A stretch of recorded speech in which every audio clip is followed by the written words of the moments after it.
Friends, మీకు ఈ video నచ్చితే లైక్ చేయండి, సబ్స్క్రైబ్ చేయండి. అమ్మ అని అమర్ పిలవగానే ఏంటి అమర్ అంటూ నిర్మలమ్మ వస్తుంది.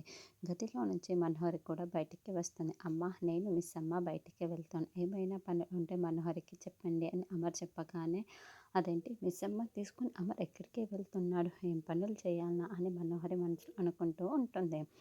మిస్ అమ్మ ఇలారా, పనులన్నీ పక్కన పెట్టేసే, మనం ఇద్దరం కలిసి బయటికి వెళ్తున్నామని అమర్ చెప్పగానే భాగ్య చాలా చాలా సంతోషపడుతూ మనోహరి వైపుకు చూస్తూ నవ్వుకుంటూ ఉంటుంది.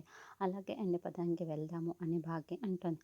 ఆగు మిస్ అమ్మ, నువ్వు ఎఫ్ఎంకి వెళ్ళేటప్పుడు ఎలా వెళ్ళేదానివి అని అమర్ అనగడంతో ఫ్రెండ్తో కలిసి స్కూటీలో వెళ్ళేదాన్ని అని భాగ్య చెబుతూ ఉంటుంది.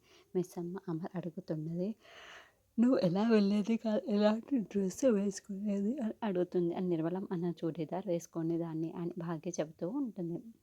వెళ్ళి చుడీదార్ వేసుకొని ఇద్దరు కలిసే వెళ్దాము అని అమర్ చెప్పగానే భాగ్య చాలా సంతోషపడుతూ అలాగే అండి అని మెట్ల దగ్గరికి వెళ్తుంది.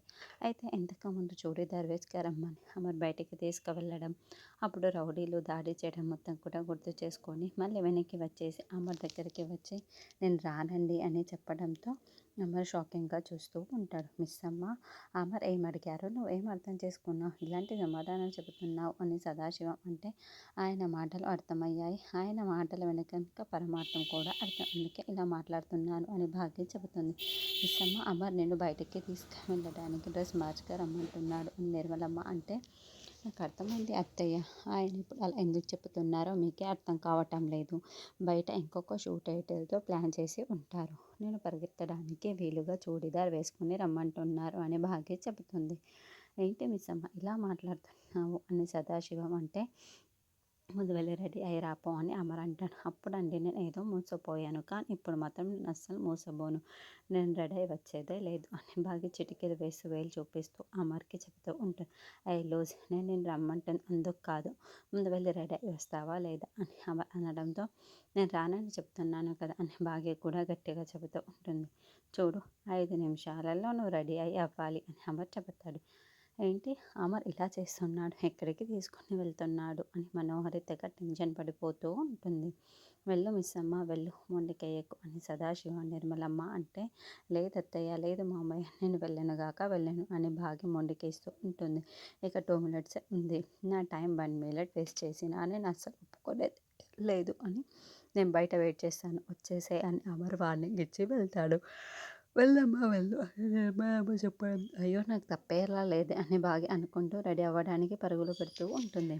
బయట ఆరు అవన్నీ చూస్తూ అసలు ఈయన ఏం చేస్తున్నాడో, పొద్దునేమో పిల్లలకి ఎక్సర్సైజ్లు అన్నాడు, నేనేమో మిస్ అమ్మతో ఆయన మారిపోతాడు చూస్తూ ఉండు అని మాట్లాడాను, నేనేం చెప్పాను, ఈయనేం చేస్తున్నాడు, ఎందుకు ఇలా ప్రవర్తిస్తున్నాడు, అయ్యో ఈయనకి ఇంకెవరూ చెప్పలేదా అని మిస్ అమ్మేమో షూట్అవుట్ అని భయపడుతూ ఉంటుంది.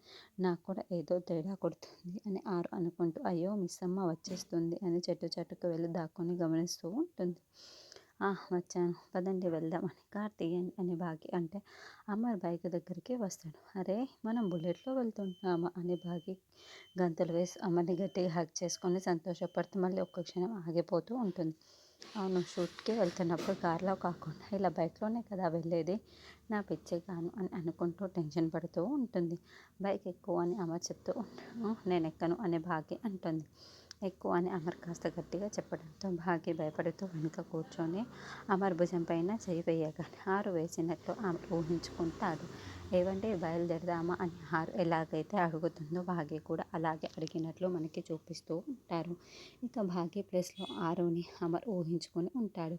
అలా తీసుకువెళ్తూ ఉంటే షూట్అవుట్కి అని భాగ్య తెగ టెన్షన్ పడుతూ ఉంటుంది. ఇంటి దగ్గర ఆరు అసలు గుప్తా గారు ఏమైపోయారు, పిల్లలేమో స్కూల్కి వెళ్ళారు, ఆయనేమో మిస్ అమ్మని బయటికి తీసుకువెళ్ళారు, వీళ్ళిద్దరు ఎక్కడికి వెళ్తున్నారో తెలుసుకోవడానికి మనోహరి వీళ్ళ వెనకాలే వెళ్ళింది. ఇక్కడ నాతో కాలక్షేపం చేయడానికి ఎవరూ లేరు, గుప్తా గారు ఉంటే ఏం చక్క కబుర్లు చెబుతూ కాలక్షేపం అయి ఉండేది. ఇప్పుడు నేనేం చేయాలి, అయినా గుప్తా గారు నన్ను భూలోకంలో వదిలేసి వెళ్ళినట్టున్నారే. గుప్తా గారు ఏంటి రాజుగారు, మీరు గుప్తా గారికి పనిష్మెంట్ ఇవ్వడానికి యమలోకానికి తీసుకువెళ్ళిపోయారా, గుప్తా గారికి ఎవరు లేరనుకుంటున్నాను, గుప్తా గారి మీద చిన్న గీత కూడా పడకుండా నేనున్నాను, నేను కాపాడుతాను, గుప్తా గారికి ఇందా నేను మిమ్మల్ని పానీపూరి నలిపేసినట్టు నలిపిస్తాను అని ఆరు గట్టిగా ఆకాశం వైపు చూస్తూ చెప్తూ ఉంటుంది. భూలోకంలో ఆరు అలా గట్టిగా అరుస్తూ మాట్లాడుతూ ఉంటే చిత్రగుప్త నువ్వు భూలోకంలో నీ సమూహాన్ని బాగా చేర్చుకున్నావే అని యమధర్మరాజు కోపాన్ని వ్యక్తం చేస్తాడు. చూడండి, ఒక ఆశయాన్ని తీసుకొని వచ్చి ఈ గుప్తుల గారికి వేయండి. ఏంటి గుప్తుల గారు ఇంకా నిల్చొనే ఉన్నారు, మీకు సపరేట్ ఒక ఆసనం చేయిస్తాను అని యమధర్మరాజు జోకులు వేస్తూ ఉంటే, యమధర్మరాజా మీరు కొరడా దెబ్బలైనా తెప్పండి, ఈ మాటలతో నన్ను ధర్మరాజా మీరు కొరడా దెబ్బలైనా కొట్టండి, ఈ మాటలతో నన్ను హింసించకండి. ఆ బాలికను తీసుకొని రావటంలో దైవభక్తి చాలా అనుకూలిస్తుంది. నేనేమో నా శక్తుల్ని ఉపయోగించరాదు. ఆ బాలికను మీరు తీసుకొని రమ్మంటారు, మీరు కూడా ఆ బాలికను తీసుకొని వద్దామని విఫలమయ్యారు కదా, ఇందులో నా తప్పేముంది ప్రభు, నన్ను క్షమించండి అని చెబుతూ ఉంటే, లేదు, నువ్వు ఆ బాలికకి వెతికి ఎదురు వెళ్ళటానికి సహాయం చేసేదివే. ఎంత చెప్తున్నా కూడా వినకుండా నీ కర్తవ్యాన్ని నువ్వు నిర్తించకుండా ఆ బాలికను ఇక్కడికి తీసుకురాకుండా బాలిక ఇంకా భూలోకంలో ఉండేలా నువ్వు నీ కర్తవ్యాన్ని నిర్వర్తించటం లేదు. కాబట్టి నీకు ఈ గుప్తుల గారి పోస్టర్ నుండి తీసేసి దూరపాలకుడిగా వేస్తాను చిత్రగుప్త అని యమధర్మరాజు పిలవటంతో ఇంకొక చిత్రగుప్తు అక్కడికి ప్రత్యక్షం అవుతారు. ప్రభు నేను వచ్చేసాను, నాకు వయసు అయిపోయిందని చెప్పి నన్ను పక్కన పీకేసి ఈ విచిత్రగుప్తులను నన్నే నిర్మించుకుంటారా ప్రభు, ఇంకొక చిత్రగుప్తుని అడుగుతూ ఉంటాడు.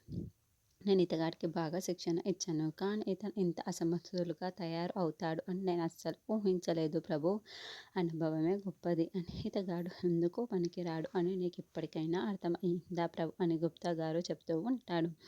ప్రభు నన్ను భూలోకానికి వెళ్ళి ఆ బాలికను తీసుకురమ్మంటారా ప్రభు, ఇతగాడు నా దగ్గర శిక్షణ తీసుకున్నా కూడా ఇంత అసమర్థుడుగా తయారవుతాడు అని నేను కూడా అనుకోలేదు ప్రభు, ఇతను అసమర్థుడు అవ్వడానికే కారణం ఒక రకంగా నేనే కదా, కాబట్టి నన్ను క్షమించండి, వీలైతే భూలోకానికి వెళ్ళి ఆ బాలికను తీసుకొని వస్తాను, అలా వెళ్ళి ఇలా తీసుకొస్తాను అని కొత్త చిత్రగుప్తుడు చెప్పడంతో, సరే నువ్వు వెళ్ళి ఆ బాలికను తీసుకొని రాను, తీసుకొని వచ్చిన తర్వాత ఈ చిత్రగుప్తునికి ఎటువంటి శిక్ష వేయాలో అప్పుడు నేను నిర్ణయిస్తాను అని యమధర్మరాజు చెబుతాడు. చూడు, నీ మాట నువ్వు వెనక్కి తీసుకొను, నువ్వు ఆ బాలిక గురించి ఏమీ తెలియకుండా మాట్లాడుతున్నావు అని గుప్తా గారు అంటే, లేదు లేదు, నా గురించి నీకే తెలియదు, నేను అలా వెళ్ళి ఇలా తీసుకొస్తాను అని చిత్రగుప్తుడు చెబుతాడు. సరే నువ్వు ఆ పనిలో ఉండు అని యమధర్మరాజు మాయమైపోతాడు.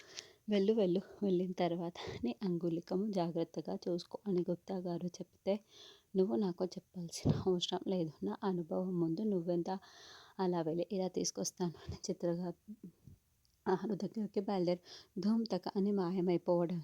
వెళ్ళు నీకే తెలుస్తుంది అని గుప్తా గారు అనుకొని ఉంటాడు. ఏవండి మీరు షూట్అవుట్కి ఎక్కడే ప్లాన్ చేశారా, అదేదో పెద్ద ఫారెస్ట్ ఎలా ఉంది, ఏంటండి ఎవరండి వాళ్ళు అని బాగా అడుగుతూ ఉంటే, లూజు సైలెంట్గా కూర్చుంటావా అని ఆమె అంటాడు. నేను ప్రిపేర్గానే ఉన్నానులే అని బాగా టెన్షన్ పడుతూ ఉంటుంది. తర్వాత ఆమెను ఒక చోటుకు తీసుకువచ్చి బైక్ ఆపగానే ఇంకా బైక్ పైన అలాగే కూర్చొని ఉంటుంది.